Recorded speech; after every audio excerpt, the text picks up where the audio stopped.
WhatsApp guys, Pakistan की फिर हुई बेइज्जती, अफगानिस्तान ने धो डाला। नहीं, इज्जत कब थी? तो करते साथ में जो है आज का फन तंत्र का एपिसोड है 1 2 3 गो।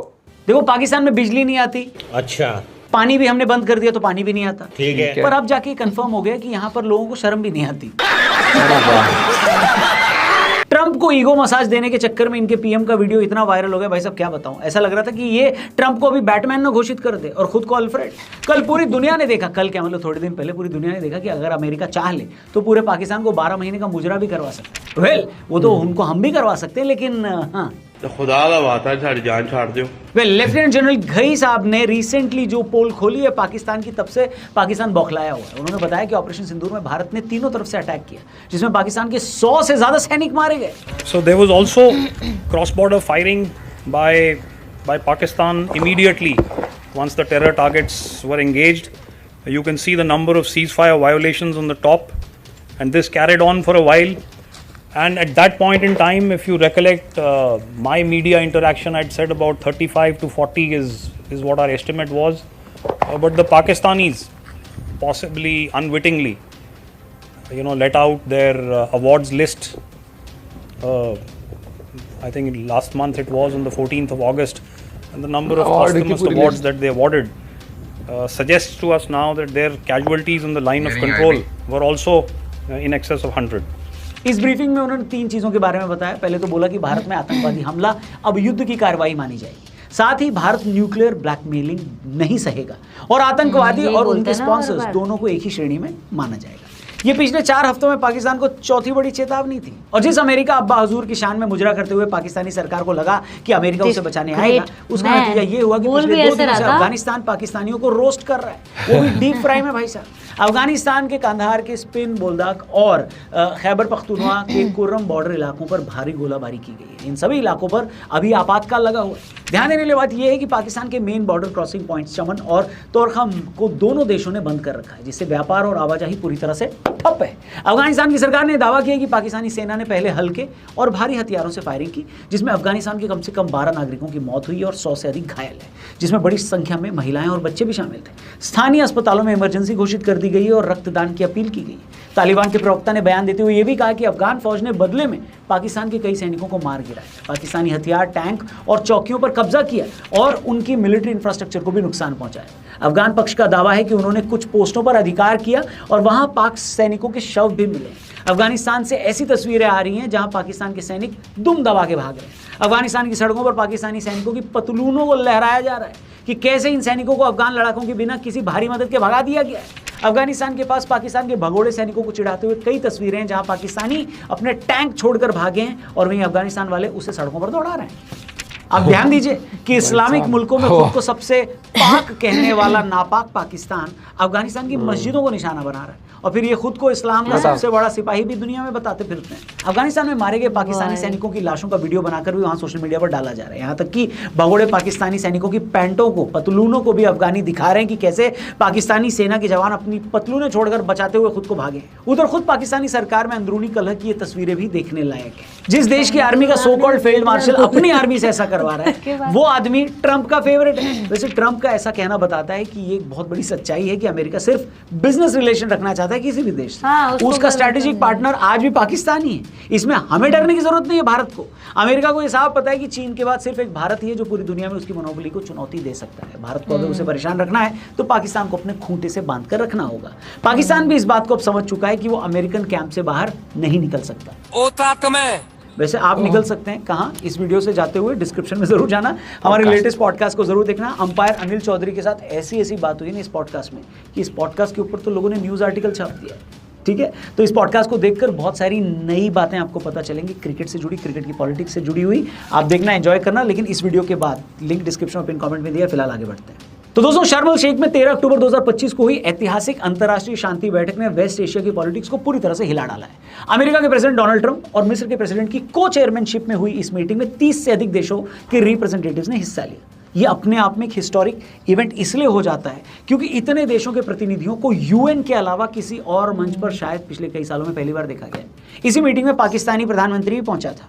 ये मीटिंग गाजा युद्ध को समाप्त करने के लिए ऑर्गेनाइज की गई थी, जहां अब 8 अक्टूबर के बाद से युद्ध विराम घोषित हो गया है। ट्रंप ने पहले इजराइल जाकर फिर शर्म अल शेख पहुंचकर ये कहा कि वो दिन आ गया है जिसका इंतजार पूरी दुनिया कर रही थी। The war in Gaza is over.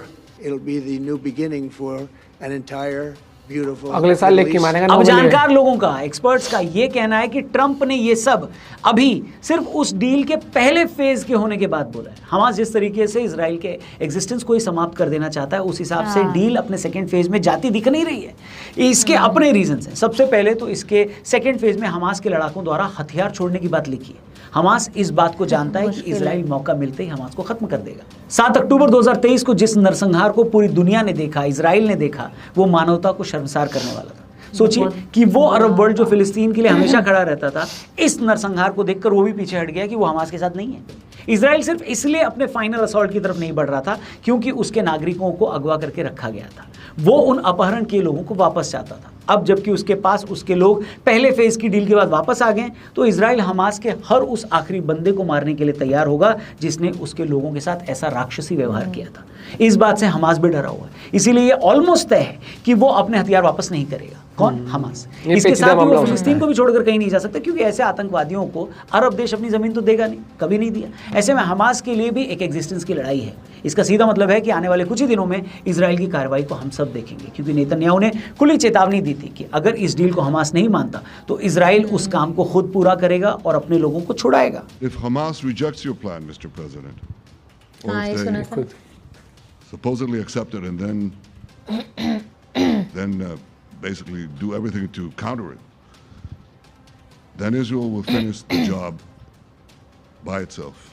दूसरी तरफ दुनिया के बहुत 1.5 शाणे बड़ा। डोनाल्ड ट्रंप, जिनको ये लग रहा था कि फिलिस्तीन को 1.5 दोबारा खड़ा करने के सारे कॉन्ट्रैक्ट्स इनकी कंपनी को मिलेंगे, वो वहां पैसा इन्वेस्ट करेंगे, लोगों से कहेंगे टूरिज्म को बढ़ावा दें ताकि फिलिस्तीन को फायदा हो। इससे ट्रंप को सीधे पैसे का फायदा तो दिख रहा था, लेकिन इनको शायद जियोपॉलिटिक्स की उतनी समझ ना हो।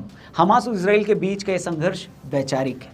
उसका एक बहुत बड़ा अंदाजा इसी बात से लगता है कि इजराइल के जवाबी हमले के बाद जब एक विदेशी पत्रकार से ये पूछा गया कि क्या ऐसे जवाबी हमले के बारे में हमास को पता होता तो ऐसा विध्वंसक हमला करते, तो हमास के रिप्रेजेंटेटिव ने ये बोला कि वो ऐसा 1000 बार करते। अगर कोई ऐसा तरीका होता कि वो एक साथ इजराइल को ख़त्म कर सकते तो हर आखिरी यहूदी को मारते। सोचिए, इजराइल ने इनकी अकड़ को किस तरह तोड़ा है कि इन लोगों को बातचीत की टेबल पर आना पड़ा, लेकिन इनकी सोच में ही शांति की कोई बात नहीं है। फिर भी ट्रंप को इस बात पर यकीन है कि वो इन इलाकों में शांति ला सकते हैं। नहीं। अब ट्रंप का सोचना बहुत सच होगा या पेचीदा मामला है, नहीं लॉन्ग टर्म तो में आगे तो। पता चलेगा। लेकिन उसी लॉन्ग टर्म स्टेज में पर बहुत पाकिस्तान के पेचीदा पीएम शहबाज शरीफ बैठे हुए थे। जब उन्हें माइक मिला तो इस बंदे ने अपनी जीभ निकाली और ऐसा चाटना शुरू किया कि ट्रंप की चमड़ी छिल हाँ, Here in ऐसे कर this देख। part of the world, in Middle East, Mr. President, your valuable contribution along with President Sisi, I think history will remember in golden words. I won't say ये हवाबाजी Golden. on top. except Meloni बस हंस God नहीं पा bless रही you. बेचारी। God give you long life to serve like this for all time to come. Thank you very much. पाल रखे हैं, ये हमने रखे हैं बिल्लू बिल्लू बोल बिल्लू। शहबाज शरीफ की चाटुकारिता देखकर वहां खड़ी इटली की हाँ। प्रधानमंत्री मेलोनी का भी एक्सप्रेशन बड़ा वायरल हो गया कि ये आदमी ये बहुत कितना नीचे वायरल गिरा है, जा रहा है। हाँ। मतलब और नीचे गिरता तो सीधे बोरवेल से निकालना पड़ता। अपनी मुल्क की इज्जत को गजब। ताक पर रखकर सिर्फ कुछ चंद डॉलर के लिए इस आदमी ने पूरी दुनिया के सामने ट्रंप के इशारे पर जो मुजरा किया है ना, वो उन 0.1% पाकिस्तानियों को भी शर्मिंदा कर देगा जिनमें थोड़ी बहुत शर्म बची है। अरे चाटना है चाटिए, जितना चाटना है चाट चाट के लाल कर दीजिए। साथ ही प्राइम मिनिस्टर मोदी की तारीफें करते हुए ट्रंप ने शहबाज शरीफ से पूछ लिया कि आशा है कि अब इस इलाके में शांति रहेगी। इस बात को कंफर्म करने के लिए ट्रंप ने देख, पीछे खड़े शहबाज शरीफ पीछे तक से खड़ा, पूछा कि हाँ। बताओ भाई रहेगी ना, इधर ही और एक हूँ, पालतू की तरह वहां खड़े शहबाज शरीफ ने भी हाँ में सर हिला। कह रहा ना बोल बिल्लू। India, मैं हॉकी का बहुत बढ़िया। देखिए अभी। a great country with a very good friend of mine at the top, and he's just done a fantastic job. And I think that Pakistan and India are going to live very nicely together, right? मैं तेरी They are. They are. मैं तो इतना sure हूं कि अगर Trump शरीफ को तुरंत एक गिलास पानी लाने को भी बोलता ना तो शरीफ जाके पानी ले हाँ, आता वो कि जी मालिक ले हाँ, आता। हाँ, हाँ, ऐसा कर। लेकिन भारत भाई यहाँ से किस कैसा तरफ है चलेगा, भारत को ये पता है कि इस आदमी को कम से कम 3 साल तो और झेलना है, इसीलिए भारत ट्रंप को मुंह लगाने की फिराक में बिल्कुल नहीं, चाहे वो कुछ भी बोले। भारत का जो टॉप लीडरशिप है, शीर्ष नेतृत्व है, उनकी तरफ से इसका कोई जवाब कभी नहीं आएगा, ना आता है। अमेरिका को इस टाइम भारत 2 लेयर्स पर डील कर रहा है, पहला तो बिजनेस और स्ट्रैटेजिक पॉइंट ऑफ व्यू, वहीं दूसरा डिप्लोमेटिक लेवल पर। उधर भारत को यह भी पता है कि अगर अमेरिका को जवाब देना है तो चाइना के साथ न चाहते हुए भी रिलेशन को बेटर करना पड़ेगा। खुद चाइना इन पाकिस्तानियों से इतना परेशान है कि वो ट्रंप और अमेरिका को जवाब देने के लिए तैयारी कर रहा है।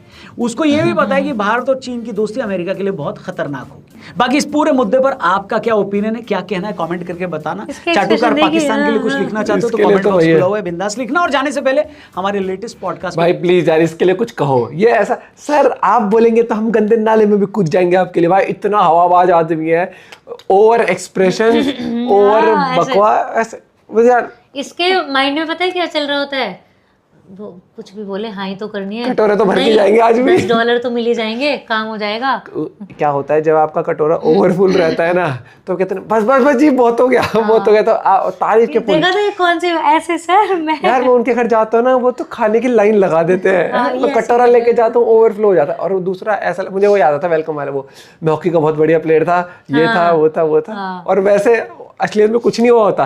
तो मैं बता रहा हूँ ये भी वैसे उस जोन में ही रहता है। भाई ये मैं कहूँगा कि इनके साथ ना बहुत सही हो रहा है जो पाकिस्तान में अभी हो रहा है ना, जो ये अपना मजाक उड़वा रहे हैं मतलब।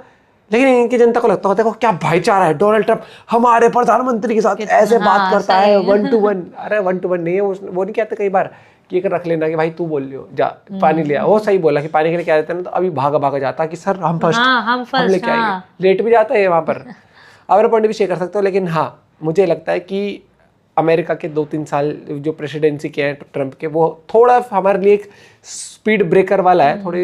लेकिन फिर भी हम ग्रोथ अच्छी कर ही जाएंगे क्योंकि हमारे पास डिप्लोमेसी रिलेशंस ओवरऑल वर्ल्ड में बहुत अच्छे हैं हमारे। अमेरिका के साथ भी अच्छे हैं, वो अभी थोड़ा सा चालू पंथी में थोड़ा सा उस तरह के दिमाग लगा रहे हैं। मिलते हैं एक साथ, बाय टेक केयर।